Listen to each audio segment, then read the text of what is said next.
സ്നേഹമുള്ളവരെ, ജീവിതത്തിൽ നാമൊക്കെ ഫസ്റ്റ് പ്രയോറിറ്റി കൊടുത്ത് സ്നേഹിച്ചവരുടെ ലിസ്റ്റിൽ ഏറ്റവും അവസാനത്തെ ആളുകൾ ആയി പോകുമ്പോൾ നമുക്കുണ്ടാവുന്ന വേദന അത് വലുതാണ്. പ്രത്യേകമായി ഭാര്യ ഭർത്തൃ ബന്ധത്തിലാണ് ഇങ്ങനെയുള്ള കാര്യങ്ങൾ കാണുവാൻ സാധിക്കുക. ഒരു സഹോദരി എന്നോട് പറഞ്ഞത് ഇപ്രകാരമാണ്: അച്ചു, 28 വർഷമായി താങ്ങും തണലുമായി ഇദ്ദേഹത്തിൻ്റെ കൂടെ ഞാനുണ്ട്. എനിക്ക് രോഗം വരുന്ന അവസ്ഥയിൽ ഇദ്ദേഹം എൻ്റെ കൂടെയില്ല. ഒരു കപ്പ് ചായ എടുത്തു തരാൻ അല്ലെങ്കിൽ ചായ കുടിച്ചോ എന്ന് ചോദിക്കാൻ പോലും ഇദ്ദേഹത്തിന് സമയമില്ല. പിന്നെ രോഗം വന്നു കഴിയുമ്പം ആശുപത്രിയിൽ പോകണമെന്ന് പറയുമ്പം വലിയ ദേഷ്യത്തോടു കൂടെ എന്നെ നോക്കും. അങ്ങനെ തട്ടിയും മുട്ടിയൊക്കെ ഇങ്ങനെ ജീവിച്ച് പോവുകയാണ്. പ്രിയപ്പെട്ടവരെ, വേണ്ടപ്പെട്ടവർ അവഗണിക്കുമ്പോഴുണ്ടാകുന്ന വേദന അത് വലുതാണ്. അത് പറഞ്ഞറിയിക്കുവാൻ പറ്റാത്ത അത്രയും കഠിനമായ ഒന്നാണ്. ഇനി നമ്മളൊക്കെ മനസ്സിലാക്കേണ്ട ഒരു കാര്യമുണ്ട്. നമ്മുടെ കൂടെ എന്നും ഉണ്ടാകുമെന്ന് വിചാരിക്കുന്നവർ, അവർ ചെയ്യുന്ന സർവീസ്, അവർ ചെയ്യുന്ന മൂല്യങ്ങൾ നാം അവഗണിക്കരുതേ. കാരണം അവരാരും നമ്മുടെയൊക്കെ അടിമകളല്ല. നമ്മളൊക്കെ അവരെ ചേർത്ത് പിടിക്കേണ്ടവരാണ്. ഉള്ളിൻ്റെ ഉള്ളിൽ എത്രമാത്രം സ്നേഹവും നമ്മളോട് വാത്സല്യവുമൊക്കെ ഉണ്ട് ആ വ്യക്തികൾക്ക്. അതുകൊണ്ടാണ് അവർ ചേർത്ത് പിടിക്കുവാനായിട്ട് ശ്രമിച്ചുകൊണ്ടിരിക്കുന്നത്. ചുരുക്കത്തിൽ, സ്നേഹിക്കുന്ന വ്യക്തികളുടെ സ്നേഹം അവഗണിക്കരുതേ, അവരുടെ സ്നേഹം കാണാതെ നടക്കുവാനായിട്ട് നമ്മൾ ശ്രമിക്കരുതേ എന്ന് പ്രാർത്ഥിക്കുകയാണ് ചെയ്യുന്നത്. നമുക്കറിയാലോ, കോരിച്ചൊരിയുന്ന ഒരു മഴയത്ത് ചേമ്പലിലേക്ക് അധികം വെള്ളമൊന്നും ഇറങ്ങി വരില്ല. ഇങ്ങനെ തുള്ളിത്തുള്ളികളായിട്ട് ചേമ്പലകൾ വെള്ളത്തെ സ്വാംശീകരിക്കുകയുള്ളൂ. ഇതുപോലെ നമ്മുടെയൊക്കെ ചുറ്റുവട്ടം ധാരാളം വ്യക്തികൾ നമ്മളെ സ്നേഹിക്കുന്നുണ്ട്.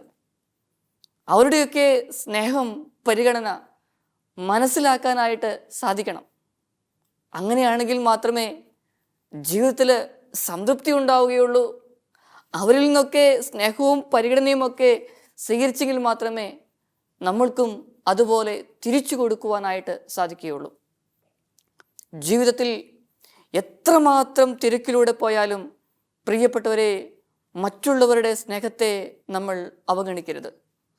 ആത്മാർത്ഥമായി നെഞ്ചോട് ചേർത്ത് പിടിച്ച് സ്നേഹിക്കുന്ന, നമ്മുടെയൊക്കെ ഉയർച്ച കാണുവാൻ ആഗ്രഹിക്കുന്ന വ്യക്തികൾ നമ്മുടെയൊക്കെ ചുറ്റുവട്ടമുണ്ട്. പ്രിയപ്പെട്ടവരെ, എപ്പോഴും എൻ്റെ മനസ്സിനെ ചെറുതായൊക്കെ വേദനിപ്പിക്കുന്ന ഒരു കാര്യമുണ്ട്.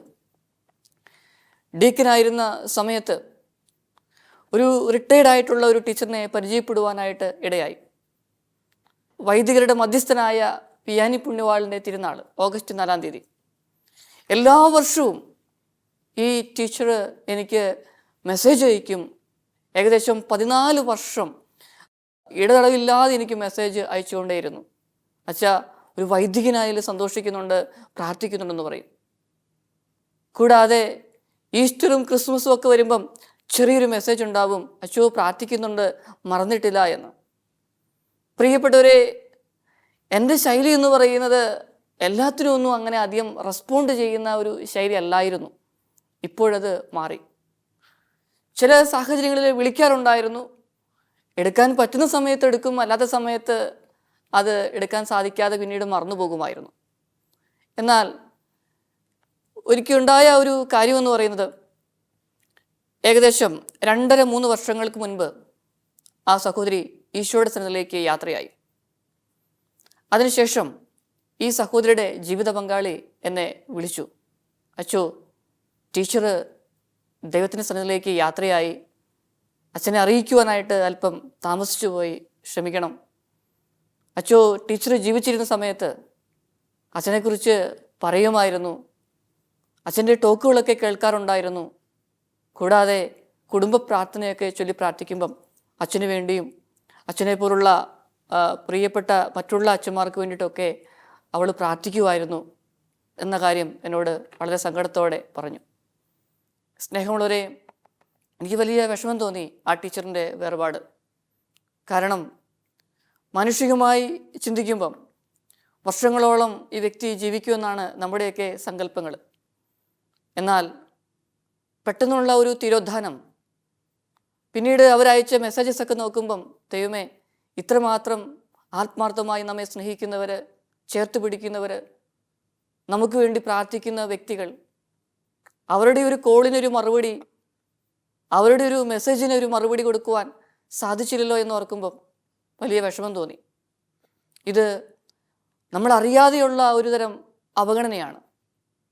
ഈ സംഭവത്തിന് ശേഷം ഞാൻ ആരെനിക്ക് മെസ്സേജ് അയച്ചാലും ഞാനതിന് റിപ്ലൈ ചെയ്യാറുണ്ട്. അറ്റ്ലീസ്റ്റ് നോട്ടഡ് എന്നുള്ളൊരു വാക്കെങ്കിലും. ആരെന്നെ വിളിച്ചാലും എനിക്കെടുക്കാൻ സാധിച്ചില്ലെങ്കിൽ പോലും ഞാൻ ഫ്രീ ആകുന്ന സമയത്ത് തിരിച്ചു വിളിക്കാറുണ്ട് പ്രിയപ്പെട്ടവരെ. ആരെയും അവഗണിക്കുവാൻ പാടില്ല.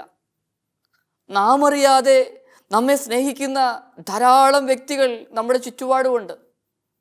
ചില മനുഷ്യരങ്ങനെയാ, നമ്മൾ റെസ്പോണ്ട് ചെയ്യേണ്ട ആവശ്യമില്ല. അവരിങ്ങനെ നമ്മളെ സ്നേഹിച്ചുകൊണ്ടേയിരിക്കും. അവരുടെ സ്നേഹത്തിനും പ്രാർത്ഥനയ്ക്കും അതിന് ഒരു കണക്കില്ല. അവർ നമ്മൾ അങ്ങനെ സ്നേഹിക്കണമെന്നോ നമ്മൾ വിളിക്കണമെന്നോ ഒന്നും ആഗ്രഹിക്കുന്ന വ്യക്തികളല്ലായിരിക്കാം. മാനുഷികമായി ചെറിയൊരു താല്പര്യം തോന്നാം, വിളിക്കണം, മെസ്സേജ് അയക്കണമെന്ന്. എങ്കിൽ പോലും അവരിങ്ങനെ വിളിച്ചാലും വിളിച്ചില്ലെങ്കിലും സ്നേഹത്തോടെ പ്രാർത്ഥിച്ചുകൊണ്ടിരിക്കും.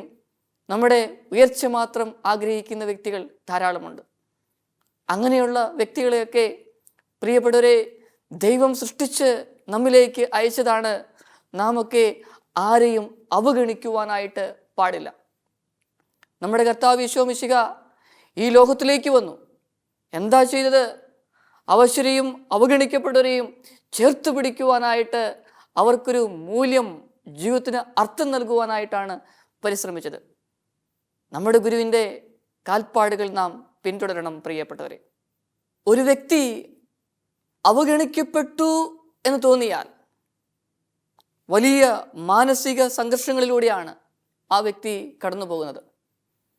നമുക്കറിയാലോ, കാമുകന്മാർ തമ്മിലുള്ള സ്നേഹം, പിന്നീട് അവർ തമ്മിലുള്ള കലഹം, ചില സാഹചര്യങ്ങളിൽ ഒരു വ്യക്തി മറ്റേയാളെ ഉപേക്ഷിച്ചു പോകുമ്പം ഇല്ലാതാക്കാനായിട്ട് ശ്രമിക്കുന്നു, ഇല്ലാതാക്കിയവർ, അങ്ങനെ വേദനാജനകമായ വാർത്തകളൊക്കെ നാം വായിക്കുന്നുണ്ട്. ഒരു കാരണവശാലും ഇങ്ങനെയുള്ള കാര്യങ്ങളെ ന്യായീകരിക്കുവാനായിട്ട് പറ്റുന്നതല്ല. ആഴമേറിയ സ്നേഹബന്ധങ്ങൾ, അവിടെ ആത്മാർത്ഥതയുള്ളൂ. ആഴമേറിയ സ്നേഹബന്ധങ്ങളിൽ മറ്റൊരു വ്യക്തി അകന്നുപോയാലും വരുമെന്ന പ്രതീക്ഷയോടുകൂടെ കാത്തിരിക്കും. ഒരിക്കലും സ്നേഹിച്ച വ്യക്തികളെ ആരും ഉപദ്രവിക്കുവാനായിട്ട് ശ്രമിക്കില്ല. അങ്ങനെ വേണമെങ്കിൽ ആ സ്നേഹം ആഴമേറിയ ഒരു സ്നേഹമായിരിക്കണം. ഇനി മറുഭാഗത്ത് നിന്ന് മറുതലിച്ച് നമ്മെ അവഗണിച്ചു പോയെങ്കിൽ പ്രിയപ്പെട്ടവരെ, ഒരു സംയമനം അവിടെ ആവശ്യമാണ്. കാത്തിരിക്കുവാനുള്ള ഒരു സംയമനം. ആത്മാർത്ഥമായി സ്നേഹിക്കുകയും പരിഗണിക്കുകയും ഒക്കെ ചെയ്ത വ്യക്തികൾ നമ്മിൽ നിന്ന് അകന്നു പോകുമ്പം വേദന എന്ന് പറയുന്നത് മനുഷ്യ സഹജമാണ്. എന്നാൽ അവർക്ക് വേണ്ടി കാത്തിരിക്കാൻ, അവരുടെ തിരിച്ചുവരവിന് വേണ്ടി കാത്തിരിക്കുവാൻ തയ്യാറായാൽ അതുതന്നെയാണ് നമ്മുടെ കർത്താവ് ഈശോ മിശിഹ നമ്മയും പഠിപ്പിക്കുന്നത്. മറ്റുള്ളവരെ കാത്തിരിക്കണം, അവർക്ക് വേണ്ടി നാം കാത്തിരിക്കണം, അവരുടെ തിരിച്ചുവരവിന് വേണ്ടി കാത്തിരിക്കണം. ഞാൻ ഓർക്കിയ ഒരു കോളേജിൽ അഡ്മിനിസ്ട്രേറ്ററായിട്ട് ജോലി ചെയ്യുന്ന സമയത്ത് ഒരു സഹോദരനെ പരിചയപ്പെട്ടു. നല്ല കഴിവുള്ള ഒരു വ്യക്തിയാണ്. എല്ലാ കാര്യങ്ങളും വളരെ ചടുലതയോടെ, ശക്തിയോടുകൂടെ, ഊർജ്ജസ്വലതയോടുകൂടി തന്നെ അദ്ദേഹം ചെയ്യുമായിരുന്നു. എന്നാൽ ഏകദേശം 2-2.5 വർഷങ്ങൾ കഴിഞ്ഞപ്പോൾ അദ്ദേഹം പതുക്കെ എന്നിൽ നിന്ന് അകലുവാനായിട്ട് തുടങ്ങി. എനിക്ക് വലിയ വിഷമം തോന്നി. കാരണം കാര്യങ്ങളെല്ലാം കൃത്യമായിട്ട് പഠിപ്പിച്ചു കൊടുത്തു. ഒരു അഡ്മിനിസ്ട്രേറ്ററുടെ ചുമതലയിൽ ഇരിക്കുമ്പോൾ പോലും മറ്റുള്ളവരെ ചെയ്യാൻ പറ്റാത്ത രീതിയിലുള്ള പല കാര്യങ്ങളും അദ്ദേഹത്തിന് സപ്പോർട്ടിലൂടെ കൊടുത്തു. ഒരുപാട് കാര്യങ്ങൾ അദ്ദേഹത്തെ പഠിപ്പിച്ചു. ഫയൽ സിസ്റ്റവും അങ്ങനെയുള്ള കാര്യങ്ങളെല്ലാം കൃത്യമായിട്ട് പഠിപ്പിച്ചു. ഒരു വേദന ഉണ്ടാകുമ്പം അല്ലെങ്കിൽ വർക്കുമായി ബന്ധപ്പെട്ട കാര്യത്തിൽ എന്തെങ്കിലുമൊക്കെ പ്രതികൂല സാഹചര്യം ഉണ്ടാകുമ്പം അത് സാരമില്ല, ഇത് നമുക്ക് റെക്ടിഫൈ ചെയ്യാമെന്ന് പറഞ്ഞുകൊണ്ട് ചേർത്ത് പിടിച്ചു. പക്ഷേ എത്രമാത്രം ചേർത്ത് പിടിച്ചോ, എത്രമാത്രം സ്നേഹിച്ചോ, അവഗണിക്കപ്പെട്ടു പോയി കഴിഞ്ഞപ്പം ഭയങ്കര വിഷമം തോന്നി. എന്നാൽ എൻ്റെ മനസ്സിലെപ്പോഴും പറയുന്നൊരു കാര്യമുണ്ടായിരുന്നു. ആത്മാർത്ഥമായിട്ടാണ് സ്നേഹിച്ചെങ്കിൽ, ആത്മാർത്ഥമായിട്ടാണ് കരുതിയെങ്കിൽ ആ വ്യക്തി ഒരിക്കൽ തിരിച്ചു വരും, സപ്പോർട്ട് ചെയ്തവരെ മനസ്സിലാക്കുമെന്ന്. സ്നേഹമുള്ളവരെ, നമുക്കറിയാലോ, ഇങ്ങനെ നമ്മുടെയൊക്കെ ജീവിത സാഹചര്യങ്ങളിൽ വ്യക്തികളെയൊക്കെ നമ്മൾ സഹായിക്കാറുണ്ട്, കുടുംബങ്ങളെ സഹായിക്കാറുണ്ട്. ഒരുപക്ഷെ നമ്മുടെ സമയം കൊണ്ടായിരിക്കാം, സാന്നിധ്യം കൊണ്ടായിരിക്കാം, സമ്പത്ത് കൊണ്ടായിരിക്കാം. ഇനി ഇങ്ങനെയൊക്കെ സഹായിച്ച് സപ്പോർട്ട് നൽകിയ വ്യക്തികൾ മറുതലിച്ചു പോകുമ്പം വലിയ വിഷമമാണ്. ആ വേദന, ആ ദുഃഖം നമുക്ക് പറയുവാനായിട്ട് പറ്റില്ല, അവർണ്ണനീയമാണ്. ഇടയ്ക്കിടയ്ക്ക് വീണ്ടും പുതിയ പുതിയ സാഹചര്യങ്ങളിലേക്ക് പോകുമ്പം ഞാൻ ഈ വ്യക്തിയെ ഓർക്കും. പിന്നീട് മനസ്സ് പറയും, ഇതുപോലെയൊന്നും ആരെയും ചേർത്ത് പിടിക്കേണ്ട ആവശ്യമില്ല. കാരണം എന്താ, ഇങ്ങനെയൊക്കെ ചേർത്ത് പിടിച്ചു കഴിഞ്ഞാൽ അവസാനം കിട്ടുക വലിയ തിക്ത അനുഭവങ്ങളാണ്. അതുകൊണ്ട് വിർച്വ സ്റ്റാൻഡ്സ് ഇൻ ദ മിഡിൽ എന്നാണല്ലോ പറയുന്നത്. ആ തത്വം അങ്ങ് ഫോളോ ചെയ്താൽ മതി, അങ്ങനെ അങ്ങ് പോയാൽ മതി. ഒരു ഡിസ്റ്റൻസ് ഒക്കെ കീപ്പ് ചെയ്ത് അങ്ങനെ എന്നോട് മനസ്സ് പറയുമായിരുന്നു. എന്നാൽ എൻ്റെ നേച്ചർ അനുസരിച്ച് ഒന്ന് വിട്ടുവീഴ്ച ചെയ്യുവാൻ ഞാൻ എപ്പോഴും തയ്യാറാകും. എല്ലാവരെയും ഉയർത്തിക്കൊണ്ട് വരണമെന്ന വലിയൊരു ആഗ്രഹമുണ്ട് ഉള്ളിൻ്റെ ഉള്ളിൽ. ചില സ്വഭാവങ്ങൾ നമ്മൾ തന്നെ എത്ര ശ്രമിച്ചാലും അത് മാറ്റാനായിട്ട് പറ്റില്ല. അത് നല്ലതായാലും മോശമായാലും ദൈവിക ഇടപെടൽ എവിടെയും ആവശ്യമാണ്.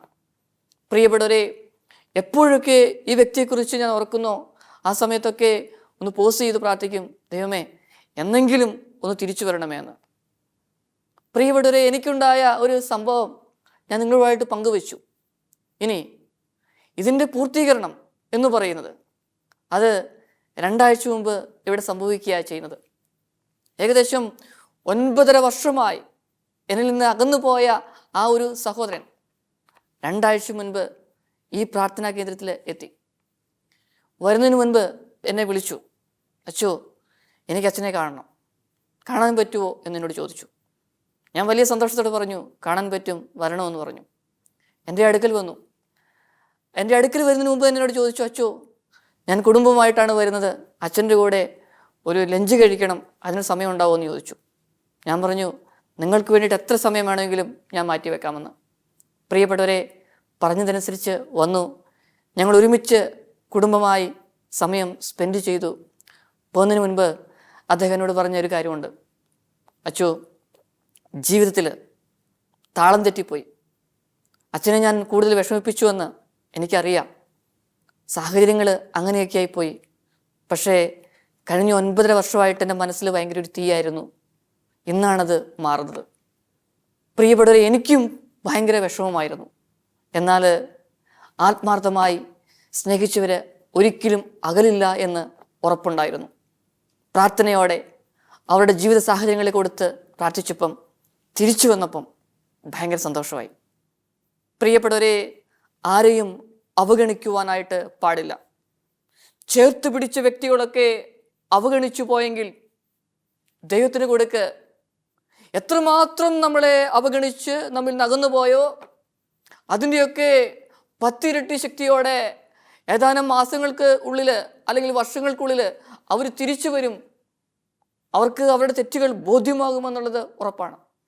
അതുകൊണ്ട് സ്നേഹിക്കുന്ന വ്യക്തികളെ അവർ നമ്മിൽ നിന്ന് അകന്നു പോയാലും, നമ്മെ അവഗണിച്ചാലും, നമ്മുടെ സൽപ്പേരിന് കളങ്കം വരുത്തിയാലും സംയമനം പാലിക്കണം. ആക്രമണത്തിൻ്റെ ആ പാതയല്ല നമ്മൾ പിന്തുടരേണ്ടത്. നമുക്കറിയാലോ, ഇന്ന് എവിടെയും ആക്രമണത്തിൻ്റെ ഒരു പാത പിന്തുടരുവാനുള്ള ഒരു കാഴ്ചപ്പാടാണ് എല്ലാ വസ്തുതകളും നൽകിക്കൊണ്ടിരിക്കുന്നത്. ചില ഫിലിമൊക്കെ കാണുമ്പം ഭയങ്കര സങ്കടം തോന്നും. ചേർത്ത് പിടിച്ച വ്യക്തികളെ എന്തിൻ്റെയൊക്കെ പേരിൽ അവരിൽ നിന്ന് അകന്നു കഴിയുമ്പം അവരെ നശിപ്പിച്ചു കളയാനുള്ള ഒരു പ്രവണത, ഇല്ലാതാക്കാനുള്ള ഒരു പ്രവണത. ഇതൊക്കെയാണല്ലോ ഇങ്ങനെയുള്ള സംവിധാനങ്ങളിലൂടെയൊക്കെ കുഞ്ഞിളം മനസ്സുകളിലേക്ക് കുത്തിനിറയ്ക്കുന്നത്. അങ്ങനെയാണെങ്കിൽ ധാർമ്മിക മൂല്യങ്ങൾ കാത്തു സൂക്ഷിക്കുവാനായിട്ട് തയ്യാറാകട്ടെ.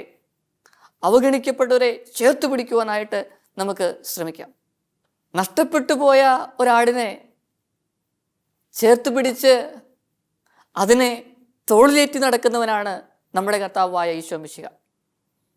ലൂക്ക അറിയിച്ച സുവിശേഷത്തിൽ 4-ാമത്തെ അധ്യായത്തിലെ 18-ാമത്തെ വചനം, ബന്ധിതർക്ക് മോചനവും അന്ധർക്ക് കാഴ്ചയും അടിച്ചമർത്തപ്പെട്ടവർക്ക് സ്വാതന്ത്ര്യവും കർത്താവിന് സ്വീകാര്യവുമായ വത്സരം പ്രഖ്യാപിക്കുവാൻ അവിടുന്ന് തന്നെ നിയോഗിച്ചിരിക്കുന്നു എന്ന് പറഞ്ഞുകൊണ്ടാണ് ഈശോ വരുന്നത്. ഇനി ബന്ധിതർക്ക് മോചനം. ഇന്നത്തെ കാലഘട്ടങ്ങളിൽ എവിടെയാണ് ബന്ധിതരുള്ളത്? ഏത് മേഖലയിലാണ് ബന്ധിതരുള്ളത്? അവരുടെ ബന്ധനത്തിൽ നിന്ന് എങ്ങനെ നമുക്ക് അവരെ രക്ഷപ്പെടുത്തുവാനായിട്ട് സാധിക്കും? ചില ജീവിതങ്ങൾ അത് വലിയ ദുഃഖത്തിലൂടെ കടന്നു പോകുന്ന ജീവിതങ്ങളാണ്. അങ്ങനെയുള്ള പലരെയും കണ്ടുമുട്ടിയിട്ടുണ്ട്. ചിലർ പറയാറുണ്ട്, അച്ചോ ഫാമിലി ബാക്ക് സപ്പോർട്ടില്ല, വിവാഹ ജീവിതത്തിലേക്ക് പ്രവേശിച്ചു, മക്കളുമുണ്ട്, തിരിച്ചു വീട്ടിലേക്ക് പോകാൻ പറ്റാത്ത അവസ്ഥ, പിന്നെ ജീവിതം പടുത്തു, പക്ഷേ മക്കളുടെ കാര്യം ഓർക്കുമ്പം ജീവിക്കാനാണ് തോന്നുന്നത്. എത്ര നാള് ഈ ബന്ധനാവസ്ഥയിൽ, ബന്ധിച്ചിട്ട അവസ്ഥയിലൂടെ ഞാൻ കടന്നു പോകും? പ്രിയപ്പെട്ടവരെ, ഇങ്ങനെയുള്ള കുടുംബങ്ങളുണ്ട്. എന്താ സംഭവിച്ചത്? കിട്ടേണ്ട സ്നേഹവും അംഗീകാരവും പരിഗണനയുമൊക്കെ അവഗണിക്കപ്പെട്ടു പോയപ്പോൾ ജീവിതം ഒരു ബന്ധനമായിട്ട് മാറി. ഇതുപോലുള്ള വ്യക്തികൾ നമ്മുടെയൊക്കെ കുടുംബങ്ങളിലുമില്ലേ? പ്രിയപ്പെട്ടവരെ, നമ്മളെ ചേർത്ത് പിടിക്കുന്നവർക്ക്, നമ്മുടെ കൂടെ ജീവിക്കുന്നവർക്ക് ഒരിക്കലും ഇതുപോലുള്ള ഒരവസ്ഥ കൊടുക്കരുതേ. അവരുടെ മനസ്സൊന്ന് കാണുവാനായിട്ട് തയ്യാറായാൽ, അങ്ങനെ തയ്യാറായെങ്കിൽ മാത്രമേ നമ്മുടെയൊക്കെ ഉള്ളിൻ്റെ ഉള്ളിൽ ഒരു സന്തോഷം ഉണ്ടാവുകയുള്ളൂ. ഇനി അന്ധർക്ക് കാഴ്ച. ലഹരി വസ്തുക്കൾക്ക് അടിമപ്പെട്ടു പോയ മക്കളൊക്കെ നമ്മൾ കേട്ടിട്ടുണ്ട്, വാർത്തകളിലും പത്രങ്ങളിലുമൊക്കെ. സ്വന്തം മാതാവിനെയും പിതാവിനെയും ഒക്കെ കത്തികൊണ്ട് കുത്തിക്കൊല്ലുന്നു, വെട്ടിക്കൊല്ലുന്നു, ശ്വാസം മുട്ടിച്ചു കൊല്ലുന്നു. അന്ധത, ഒരുതരം അന്ധതയാണ് ഇവിടെ വന്നിരിക്കുന്നത്. ഒരു വലിയൊരു അടിമത്തം. ആ അടിമത്തത്തിലേക്ക് പോയി, അവഗണിക്കപ്പെട്ടു പോയി സമൂഹത്തിൽ നിന്ന്. കാരണം ഇങ്ങനെ അടിമത്തങ്ങളിലേക്ക് പോകുമ്പോൾ അവരെല്ലാം അവഗണിക്കപ്പെട്ടവരായിട്ട് മാറുകയാണ് ചെയ്യുന്നത്. അവരെ പുനരുദ്ധരിക്കാൻ ഒരു സംവിധാനം, അതിനുള്ള സംവിധാനം വളരെ കുറവല്ലേ നമ്മുടെയൊക്കെ ഇടയിൽ? ഇനി ഇങ്ങനെയുള്ള വ്യക്തികൾ അന്ധരായി മാറുന്നു.